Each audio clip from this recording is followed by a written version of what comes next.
ఏపీలో గత వైసీపీ ప్రభుత్వం తీసుకొచ్చిన రేషన్ వాహనాలు కూటమి ప్రభుత్వం రద్దు చేసిన విషయం తెలిసిందే. ఈ క్రమంలో పాత విధానంలోనే రేషన్ పంపిణీ చేయాలని రాష్ట్ర ప్రభుత్వం నిర్ణయించింది. ఈ తరుణంలో ప్రతి నెల 1వ తేదీ నుంచి 15వ తేదీ వరకు రేషన్ సరుకులు రేషన్ షాపుల్లోనే పంపిణీ చేస్తారు. ఈ నేపథ్యంలో ఏపీలో జూన్ 1 నుంచి రేషన్ షాపుల ద్వారా రేషన్ కార్డు లబ్ధిదారులకు సరుకులు పంపిణీ చేశారు. ఈ క్రమంలో కూటమి ప్రభుత్వం రేషన్ షాపుల్లో బియ్యం ఇవ్వడంపై ప్రజలు స్పందించారు. ఈ విధానంపై పలువురు మహిళలు స్పందించిన వీడియోను టీడీపీ షేర్ చేసింది. గత వైసీపీ ప్రభుత్వ హయాంలో రేషన్ బియ్యం డోర్ డెలివరీ చేయలేదని విమర్శించారు.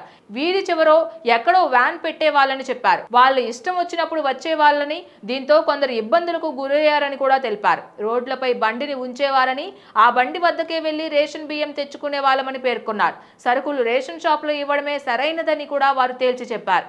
దీంతో మాజీ సీఎం జగన్ ఫేక్ మాటలకు ఏపీ మహిళలే సమాధానం చెబుతున్నారని టీడీపీ విమర్శించింది. ఇదిలా ఉంటే ప్రజలకు ఇంటికే అందుతున్న సేవలపై కూటమి ప్రభుత్వానికి ఎందుకింత కక్ష అని మాజీ సీఎం వైసీపీ అధినేత జగన్ వ్యాఖ్యానించిన విషయం తెలిసిందే.